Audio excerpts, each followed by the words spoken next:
In this episode of Symposium in the Park, we brought a new prompt. Trump is not Hitler. Prove me wrong. We thought it was fitting with the city abuzz over the No Kings protest, an assertion that Trump and his followers represent a dangerous consolidation of power. We the people will stand up to the Trump regime. So, we're here to invite anyone to take a seat, share ideas, ease tensions, and maybe, even maybe, change hearts and minds. I'm Swade. Keep up the great work. I love you. Let's take a listen, shall we? All right, all No Kings people, step on up. We're having a debate right now that Trump is not Hitler. Step on up, step on up. Save humanity. Be part of the conversation. Humanity needs each other. Sit down, people. Come on. Tell everybody your name. Jackie Cruz. Jackie Cruz, it is an honor and a privilege to meet you. We'd like to thank you so much for sitting down today. Nice to meet you. All right, so why don't you tell us why you sat down? I sat down because you said that Trump is not Hitler. And I dislike what he said this week. He said that the people at the No Kings rally hate America. Speaker Johnson said that we hate America. No, we love America. That's why we came out today to prove that we love America. Take the mic.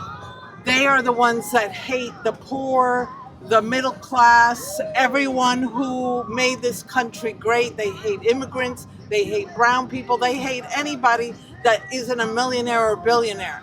We are here to show them that we love America. We love each other, no matter our skin color, no matter our ethnicity, religions. We love each other, and we're here, and we're not budging. We're resisting. Everybody clap it up, clap it up, clap it up. I love everything that you just said. Hatred is the ultimate enemy. Now, here is the reason we have that sign here today.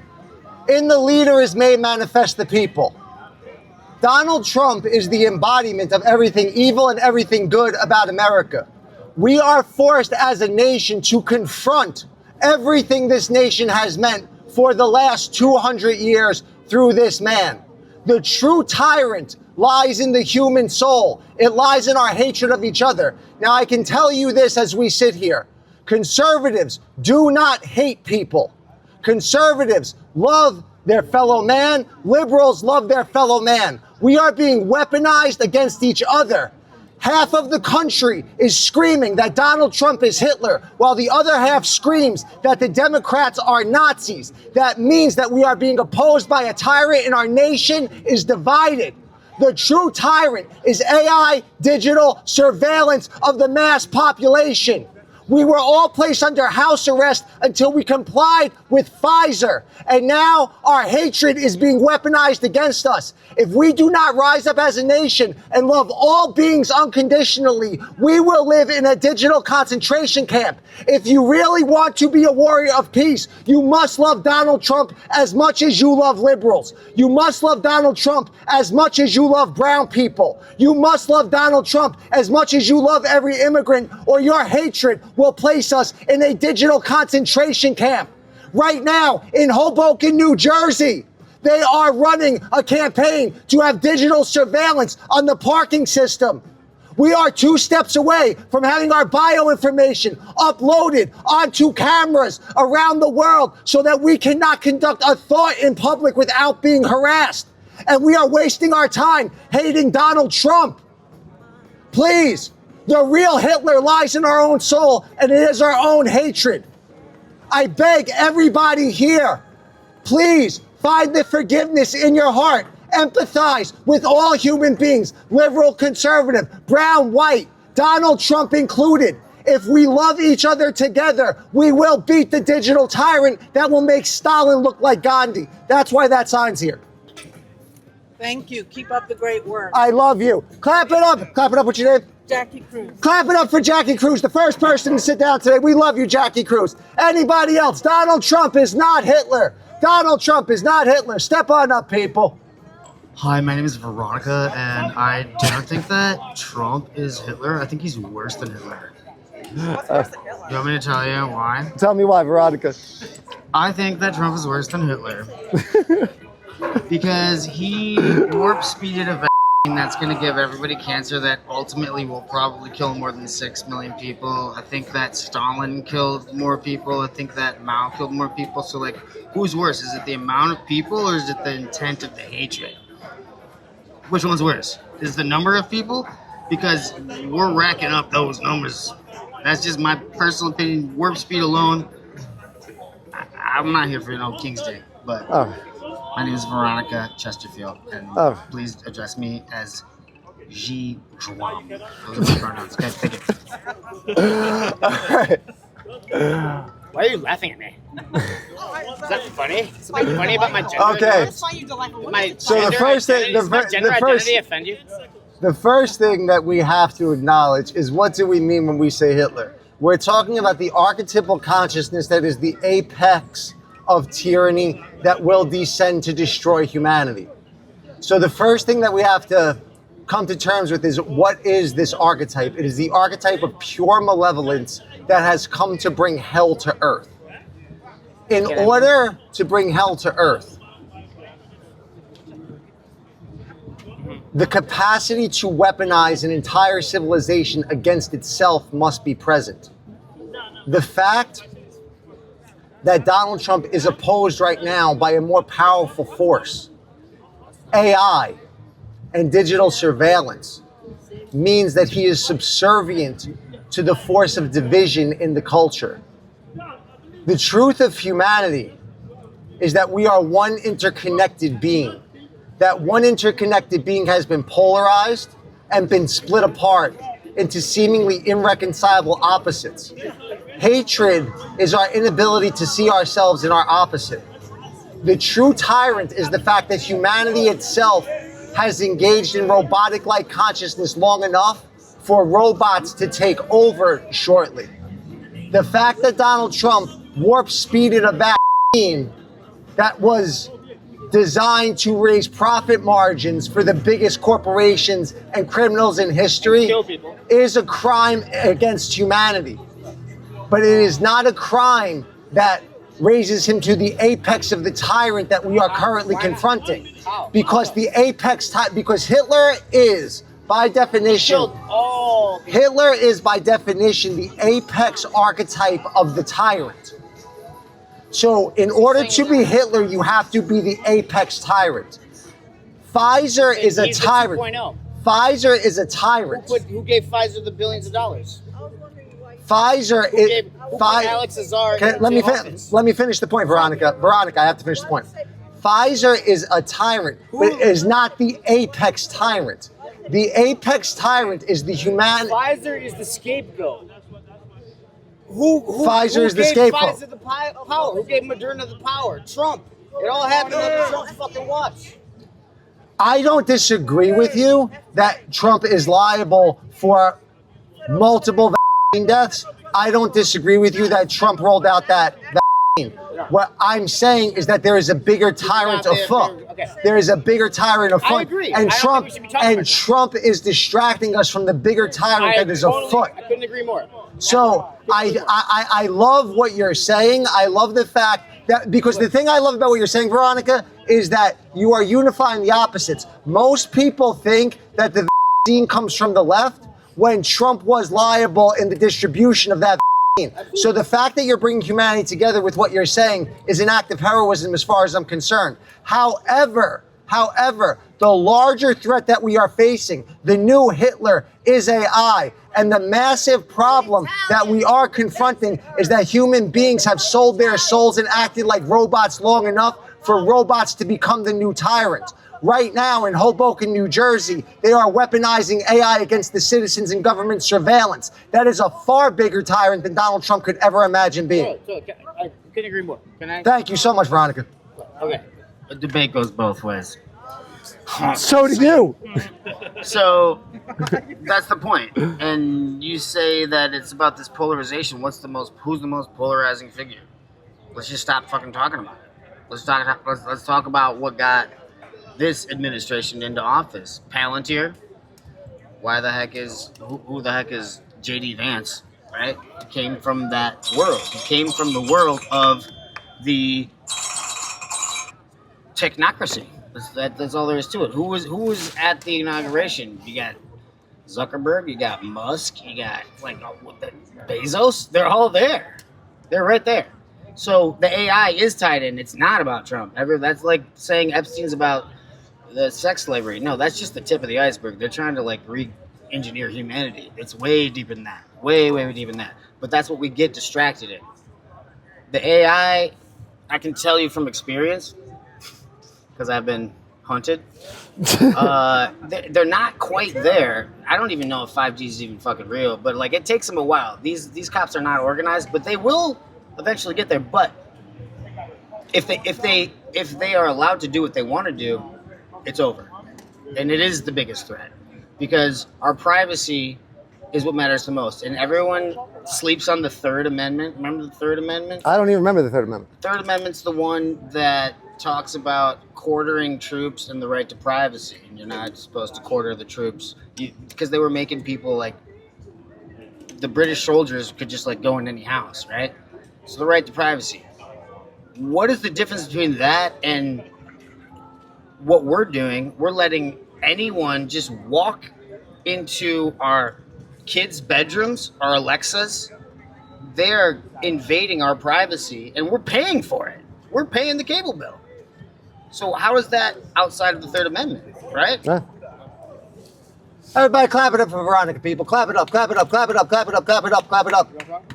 The idea that we are sitting here today is because half the country is screaming Donald Trump is Hitler and the other half is screaming that the Democrats are Nazis.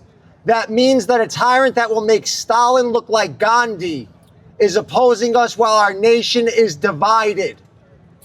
We don't realize that there is still a unilateral tyrant manifesting as political parties.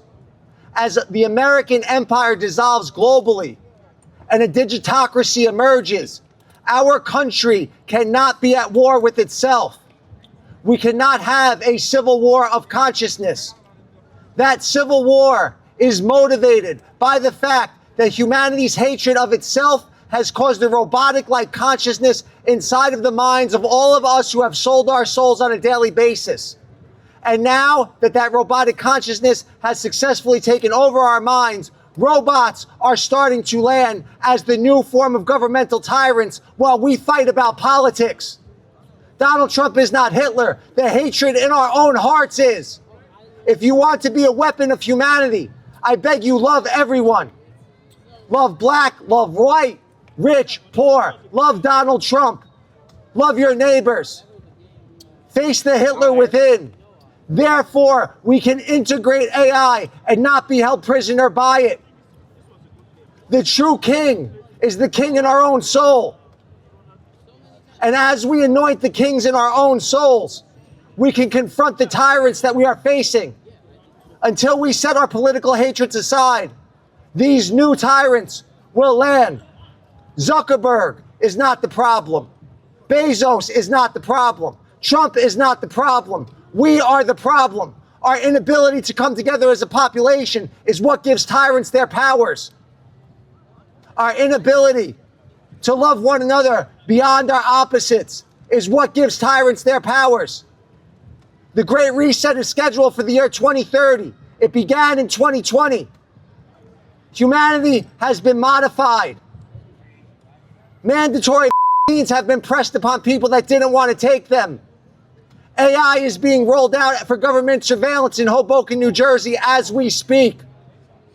Within the next 5 years, digital smart grids will be laid around our nation while we fight about politics. Wake up, people. Humanity needs you. Can I say one? Can I just want one more? Just like a minute, just like a minute. All right. We'll get you in a second, brother.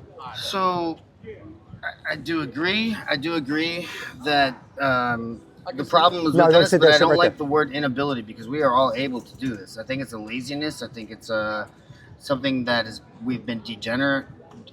There's been a degeneration of morals. And I don't think we're the king. I don't think we're our own kings. I think Jesus Christ is the king. That's my personal opinion. But like everyone can have their own opinion. I don't think that the problem is within ourselves. But I do think that when you keep bringing it back to Trump, the fact of the matter is that he is thrown the Constitution out the window. And even though you might think that he's bringing in federal troops to clean up the streets of DC or any without asking, without invoking the Insurrection Act, which hasn't happened since Rodney King, and before that, MLK. Like 30 seconds. The fact that he's not invited, that is war on their own people, and that is actually, in my opinion, currently worse than the AI state. I think the AI overall probably will be worse, but the fact that you think that because he's going for the people that you're against, it's okay. What if he comes for you next? What if he comes for the people with guns? What if he comes for the people that don't like the government? He's setting the precedent, and if it were someone else doing the same thing, you would probably, I'm not saying you, but I'm saying that this is a totally new topic, but I'm just saying that I think that people give a blind eye because they are polarized, because they think it's not me, it's in the cities, it's in Chicago, I don't live in Chicago, but like, let's clean up that crime. Okay, well, there's due process. So you either throw the whole fucking thing out, and that's why the Kings thing is the thing. I'm not a Kings guy. I was at a fucking skateboarding race today. But I see how the whole administration is doing whatever the fuck they want, and who's coming up against them. But that's happened in the judicial system. That's happened all over. But like people are, the fucked up part is that the thing that he said, I could shoot someone on Fifth Avenue right over there, and I'd still have my voters. That's the cognitive dissonance that I think we need to address. Everybody clap it up for Veronica, people. Clap it up, clap it up, clap it up. Clap. I want the answer. This is a very simple thing. Open up a psychology book. Donald Trump is the manifestation of the trickster archetype. He is everything evil and everything good about America as the American empire is integrated into a global community. He's a pawn. The reality that we must face at this point in time is a society divided against itself will fall to tyrants. The true king, get him in there. The true king is a united human population. If we say no kings, then we have no apex. The united human population is the apex of regality that is needed. I beg everybody to set your hatreds aside and unite a population. Liberal, conservative, black, white, MAGA person and Biden person together to oppose the true tyrant of hatred. Thank you. Tell us your name. Talk to me. My name's Sal. So, I had a question. So, do you support Trump or do you support Kamala? I voted for Trump in the last election. I defend the decision to vote for him. Now I oppose a large amount of what he's doing. I do think it's very important to mention that there were two major wars that started when he was not in office, and he did just make tremendous steps to ending one of them. I have no intentions on turning this into a pro-Trump rally right now because I'm directly opposed to what he's doing with immigration. I think it's a crime against humanity. I'm directly opposed to a lot of things that he's doing. I support humanity. My belief in my decision was that humanity has earned Donald Trump as a president. Our hatred towards each other caused us to have the manifestation of the trickster archetype in the collective I. I want to be very, very clear about. I want to be very clear about this. My position is that wokeness is actually what got Donald Trump into office, not a hateful right wing. So I appreciate your question, and I want to give you an honest answer. I don't support either one of them right now. I believe that we had a defining moment in our country, and Trump is a lot easier to fight than the apparatus. I don't support either Trump or Kamala at this point. I support humanity, but I do want to own my responsibility, as I beg every human being, liberal and conservative, to own their responsibility in the Trump administration. My personal opinion is that the radical woke agenda is more responsible for Donald Trump's presidency than any MAGA person alive. And I'll let you take it from there. So I got a couple things to interpretate on that. Is more of, so you're saying you don't support Trump, you don't support either of them at the moment. But, so where I'm at with it is, when I look at the two, I say, Kamala, what has she done for this country? Give me one thing she's done for this country that has actually been a great statement. See, Trump, he articulating it. You know, he actually does a lot of shit. I mean, are you laughing? But it's the truth. It's the truth. I'm preaching the truth. So, and another thing I was trying to interpret into it was, so Kamala thinks it's okay to have a abortion. Trump don't think so. You're talking out your ass right now. Nah, but yeah, shut your bitch ass up. Come on, no, we're not going for that today. We're not going for that today. Yeah, I'm not going for that today. No, we're not going for just hostility for the sake of hostility. Nah, what I'm trying to get at though is like, so do you think it's okay for abortions to happen? Like, one saying with that, because like people saying it's not a baby when they inside the belly, but it is. They have human rights. They're human. I am in my own personal life, as far as if I get somebody pregnant, I am personally against abortion in my own right, although I think that the government has no place in the situation. I'm a vegan, and I think that chickens are more conscious than most fetuses, and we give the right to kill chickens on a daily basis. I don't think that I think that the law doesn't necessarily stop a lot of abortions. I wish they never happened, but I also think that the government has limitations. I'm open to the conversation because I do think that a soul is coming to the fetus. And I do think that we should I would love to live in a world where an abortion never happened. And in the same breath, I think that the government has no place in a woman's vagina. So again, the function of this conversation today is to reconcile the opposites and bring an actual peace.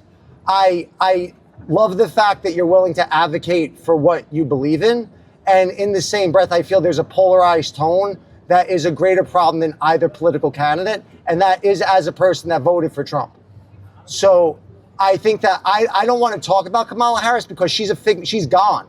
Nobody will talk about Kamala Harris again. Yeah. She's an antiquated image. She was a vice president of a person that was proven to have dementia. And for anybody that's mad at MAGA people, I want you to answer me, who was running the country for 4 years while a demented man was president?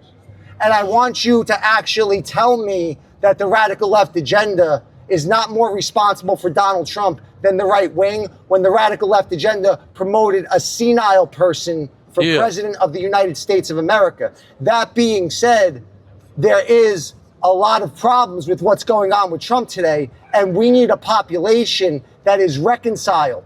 We need a population. Is that Ahi? Ahi!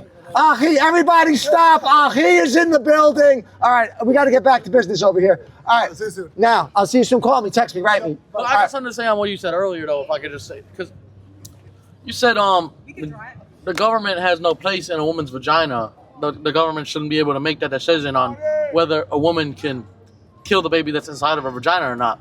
But wasn't it the woman's choice to have sex unprotected? Sure. Wasn't it the woman's choice to have sex in general? Sure. Wasn't it the woman's choice to have sex with a man? My first argument to everybody is what I can't stand is people that have a problem with pro-life people like yourself. I respect pro-life people like yourself very much. My aunt and uncle are hardcore Catholics, and they have stopped over 100 abortions. I've seen the women show up at abortion clinics 6 months after the abortion was stopped with their newborn baby, and it's a very touching thing. The idea that pro-life people are hateful is a serious problem for me. In the same breath, science has the capacity to end life. Science has a place in the conversation because of the evolution of human capacity. I wish nobody had an abortion, but when the government starts to interfere, what we get are innocent women in back alleys with hangers in their vaginas.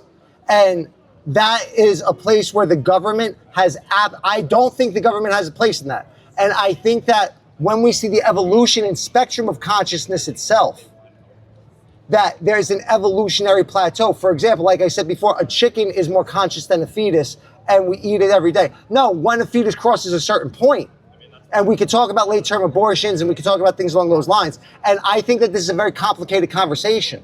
My personal standing on this is that we have to keep but we have to keep government out of it as much as possible. but we have to be very, very, very aware of the beautiful point of the pro-life movement as we protect our rights as sovereign citizens to keep the government out of places where they don't belong. So, a couple things on what you said is you're saying a chicken has more life than a fetus? Consciousness. Consciousness, same life, consciousness, all right. But how does that make sense if a fetus is a baby? It's inside, it's being developed right now. That's what I'm getting at is it's being developed. It is live. It has, I'm listening to you. it has human rights. I mean, as of right now, it is a baby. It has skin. It has a heartbeat. What makes it unable to, I don't understand. I think you're bringing up a very noble and righteous point. Yeah. The reality of the situation is You got anything you want to add in? what you're describing is the perspective of evolving life. And this is why this is a contentious point. Right? There are definitely points where abortion needs to be stopped, but at 2 weeks into the conception, that fetus is not as conscious as a chicken. At 6 months, the fetus has the capacity to be more conscious. So I think there could be an argument for, against late term. Yo, they want to get in here? They want to get in here? All right, they want to address this. Listen, you could take us down together. You could talk to my people over there. I have to leave in 5 minutes right now, and you'll drive me. I'm not trying to really have an abortion debate right now, and that's kind of what this turned into. What you trying to debate about? What I'm trying to debate is that our attention from the real tyrant is being distracted by Trump right now. I think that you're on board with the point of the debate because you support Trump right now. So I think that you're on board that Trump's not Hitler. So it's just, I want to get these guys in here right now. Yeah, but like, so can I just say one more? Yeah, I'll get you in there. I only have like 20 minutes. I only have like 20 minutes. You think that's it? All right. Thank you so much. My name is Steve Galaro, and I'm sitting down. Maybe I misunderstood the question. You want me to prove to you that Trump is not Hitler? Yeah. That's the original. Yeah. Okay, well, the fact is that in the 20th century, all the major genocides and crimes against humanity originated on the left. Even Hitler started promising the German people socialism. He was a national socialist. So Hitler came from the left, whereas Donald Trump obviously does not come from the left. So he's not Hitler. Yeah, I agree with you, and I'm going to be very direct with you. I'd love to have a long-form conversation with you about this. The truth of the matter is, what happened? That's okay. Go. Keep going. The truth of the matter is, in the society that we live in today, unless there's some level of contention in the conversation, people don't pay attention. I got you. So you could give your information to my people over here. We could be in touch. Okay. I'm also organizing a protest in Hoboken, New Jersey. They're rolling out digital surveillance in Hoboken, New Jersey. I need everybody that cares about humanity at this protest. You could talk to my team over here about coming to that protest. Okay. So I'm saying to you that Donald Trump is not Hitler, and you agree with me, so we don't have a lot to debate about. Right. But I'd love to talk to you more. Just talk to my team. Get these girls in here. So your argument is that Trump is not Hitler? That's the argument. Okay. I want to know, what is your ideology? Like, what do you believe in? I give you facts. No, just like you're going to get in there. My training was in the Hegelian dialectic. So my particular belief is that the reconciliation of opposites could bring about a type of spiritual community that is the type of world that we all want to live in. My concern at this point in time is that the left wing is saying that Trump is Hitler, the right wing is saying the Democrats are Nazis, and what that means to me is that there is a tyrant that will make Stalin look like Gandhi approaching us, and humanity is divided. Correct. So my ideology is that a united humanity is the royalty that we need to be unifying with right now, and that we're being distracted by polarization, and that the true tyrant is the hatred in the human heart. And the hatred and polarization in the human heart is what gives birth to the tyrants. That Donald Trump is what in Jungian psychology is referred to as the trickster archetype. He is the manifestation of everything evil about America and everything good about America simultaneously, as America and humanity work out our unconscious resentments through this collective figure. My concern is that very well-meaning people that are opposing the tyrannical force are doing so in a polarized way that will enable the true tyrants to place us into a digital concentration camp within the next 10 years. Okay. So I'd start by saying that we agree on a couple of things. One, that divisiveness in this country is rampant on both sides.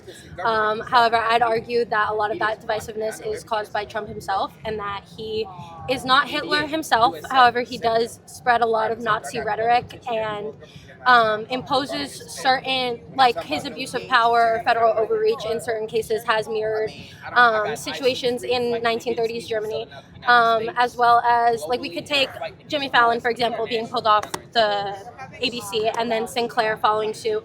That's a lot like what a lot of businesses during the Nazi era did in terms of establishing lines in the sand almost as to like where they're allowed to cross socially and politically without anybody actually dictating where that line is. So Trump never got on TV and said free speech is illegal, but he did encourage people to kind of self-censor, I'd say.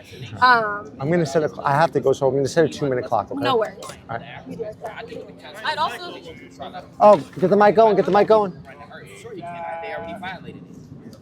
Federal NDA, and it's an open act of war. Go ahead. I'd also say that like the polarization, it definitely stems. A big reason is like the ideological war that people are having, you know, because like at the end of the day, I feel like political conversations, they've kind of like changed course. Maybe like leftists and right-leaning people are kind of trying to tell each other like, oh, like you believe the wrong thing, but like also this polarization stems from like racism, sexism, dehumanization, you know, like the reason that you tend to see like a lot of people of color, for example, lead left is because they've experienced, you know, that how do I say, that prejudice towards them, you know, that white people have not experienced, that white people often have like the privilege of believing that, oh, maybe like our healthcare, we should cut it off so that we can make more money for these billionaires. Like that is a privilege to believe that because they're not down in the dumps, you know what I mean? So before we really like address this ideological war, we have to understand where it starts from. And like you can't have two sides kind of come together in a way when one side it like doesn't believe that the other deserves rights, or the one side doesn't believe that the other is as important or as valuable as them as human beings, because there are a lot of like Zionists within the right-leaning side of politics, and that is true. You can't expect somebody to like meet you and like have some middle ground when people like don't even believe that your existence itself is as valuable as theirs. Thank you so much. So first of all, I like a lot of what you said. What's going on? I like a lot of what you said. Can you turn it up? Turn it up. Yeah. I like a lot of what you said. I'm very concerned about the free speech restrictions and that type of thing that we saw. Part of what we were doing earlier, and nobody was sitting down, was I was going to say wokeness is what got Donald Trump elected. Because what happened was during the lockdowns, what we saw was a critiquing of free speech from the left that rivaled and this is why the right was saying that the left are Nazis and the left is saying that Trump is Hitler. Because we saw that critiquing come from the left first. So then what happens is the cultural backlash happens. Trump and the right wing retaliated with equally constrictive measures. So the fault is not, say, on one side of the equation. We're seeing tyrannical forces being waged. Now, what's beginning to occur that's a great concern to me is when you're talking about the racial dynamics in this country. The major issue that we have is the reason the left has a right to wage war on racial concerns is because of the deplorable structures that we've come from historically. America is a half good and half bad nation. America has given the greatest freedoms to humanity and has had some of the greatest tyrannical forces. That is why there is value in what you're saying. But here's the massive problem. Because of the level that we've come from, Racism in this country, from the point of its origin, meant that we wanted to rape, murder, and enslave people because of the color of their skin.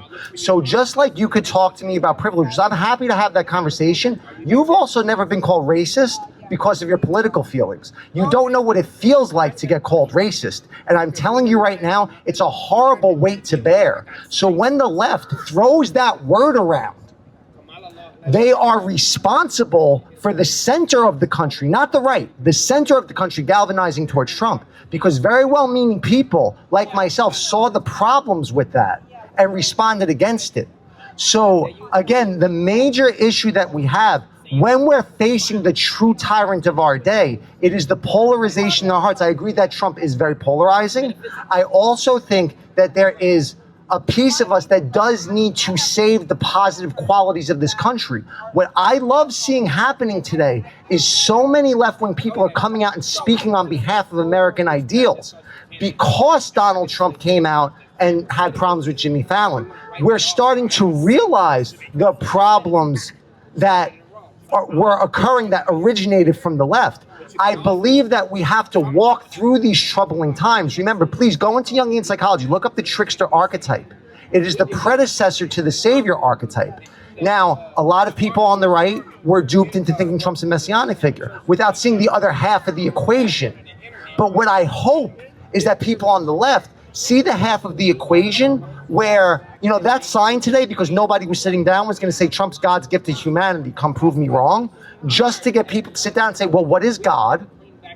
How is God working through humanity right now? How is God bringing us together? The last time we did one of these tables, I said this to, she was a brilliant young woman. She was a black woman from NYU. She's a brilliant young woman. And I said to her, I'm going to say something that's incendiary right now. Not because of his intentions, not because of policies, although I do think the First Step Act actually did do a lot to take care of black people that were in jail. And I think that that's something that people on the left don't realize, that was an amazing step that he took for black people in prison.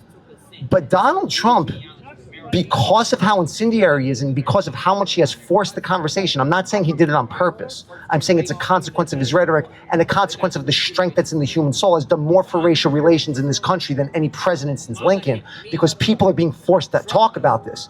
I, as a person that loves all beings unconditionally, has to figure out how to orient myself around this conversation of race, how to both acknowledge the fact that that we are two generations out of segregation and there are still consequences, but also say, but wait a second. The fact that we could have this conversation right now shows the massive progress that we've had as a civilization. The fact that this makes it to the biggest gap between humanity is not between rich and poor and black and white, it's between men and women. And we don't see that conversation manifesting potently. The fact that we could even have this conversation shows the strides that we've made.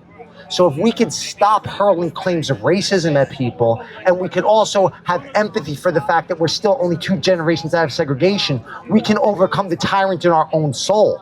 I think it's a lot easier to call Trump Hitler than realize that we have a polarized part of our own soul that's still hateful. To realize that we are the inheritors of generational trauma, that the pains of our ancestors are still within us. But I'll tell you this, the pains of Polish Americans that had to flee, the pains of Italian Americans that are still in my DNA, right? I have Jewish DNA. The pains of the Holocaust are still inside of me. I am not allowed to become polarized. I have to endure that pain on my own and then transform that into love and then share it with humanity. So what I beg people is to reconcile these opposites so that we can actually oppose the great reset that is coming. Right? We were told that science would save us from a disease that science created in a laboratory, and the left rallied around the vaccine that Trump created. Why are we fighting each other? Can I comment on that? Again, you make some great points, but we do disagree on details. So the issue with racism in this country is a big one, I think, and I do think the word racist gets thrown around far too often. But I also think that it's a result of a lot of emotion on both sides. And if we could open up room for more logical, respect-based discussions on topics like these, I think there'd be less name-calling happening. But it's also easy to point the finger at any white person and call them a racist when so many systematically racist systems have been instituted by white people for white people. So I think that's where the accusation comes from. Second of all, there was something you said about religion. I myself am a very spiritual being, and I do believe that on the left and the right there are believers in God, whatever God it is that you pray to.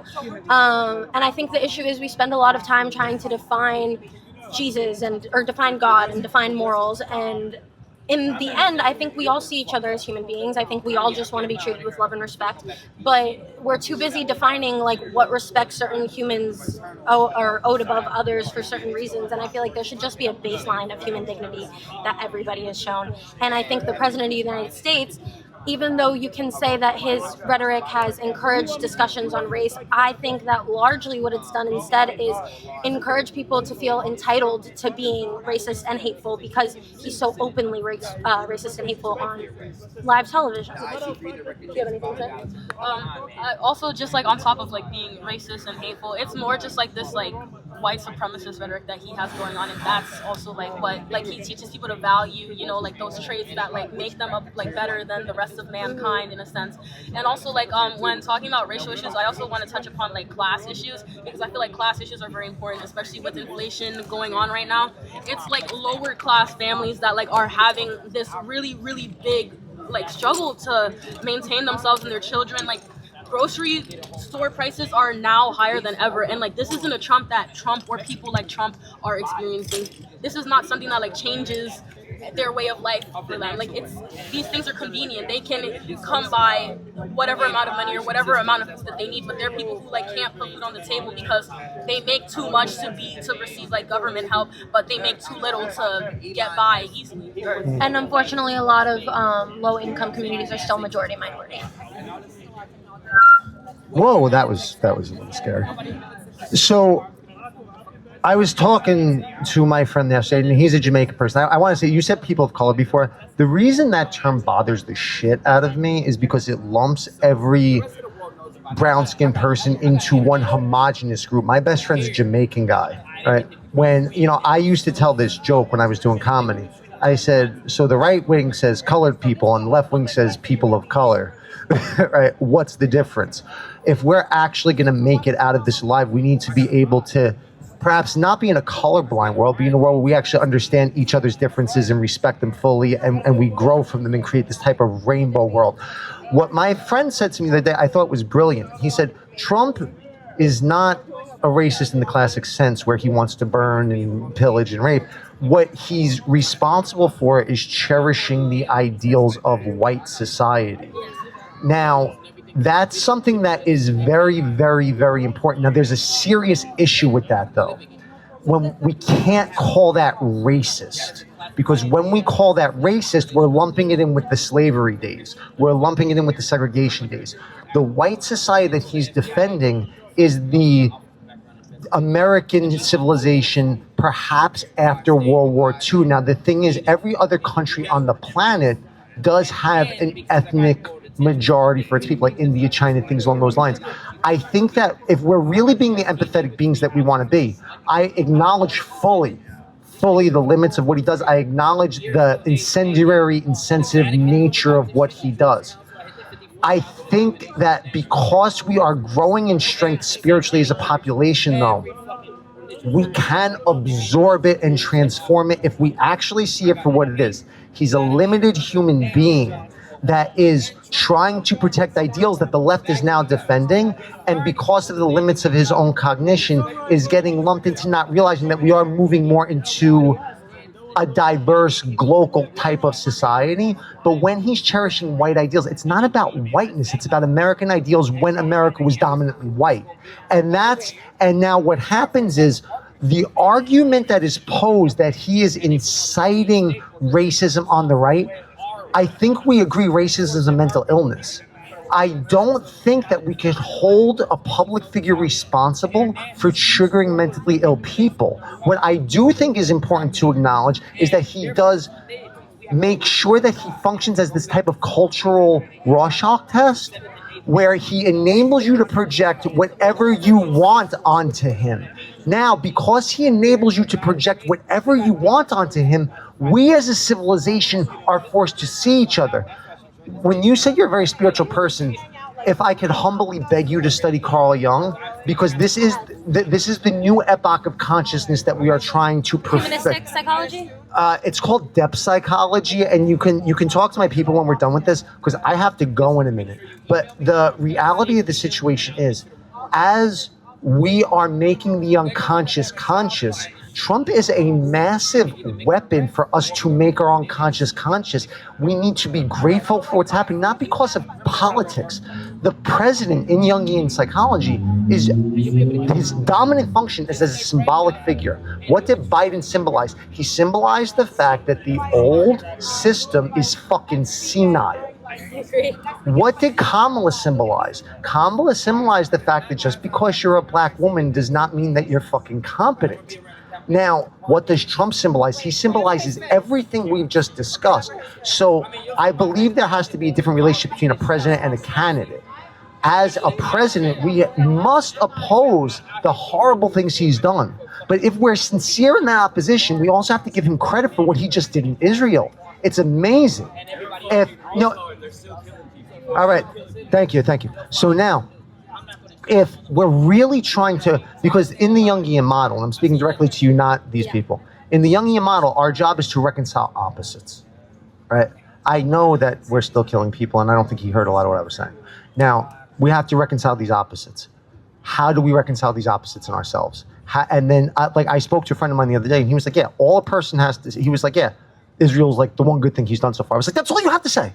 Can you bring yourself to just say that? Like, say for it, and it's hard, right? Because as carriers of trauma, as carriers of cultural shadow phenomena, we're also carriers of polarization. So when we have a figure like this, we don't have to face the pains in ourselves if we throw it all on him. If we slowly acknowledge some of the good things that are happening, we reconcile these opposites in ourselves.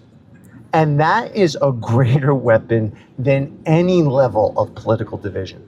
Than any level of beating a candidate, right? Because the government itself is not the true power. The consciousness and the psyche of the people is the real power. How do we awaken that? And the true tyrant is within us all. And because the polarization forces us to behave robotically, robots will become the new tyrants if we don't wake up. That is profound. All right. Say that. I'm swayed. All right, guys, I love you. I have to get out of here. I love you guys. Do you want a hug? Thank you so much. No, I gotta memorialize this hug. You guys are amazing. I'm Cheese the New Yorker. Follow us on Inverted World. Cheese the New Yorker. You're absolutely amazing. God bless you all. I love you.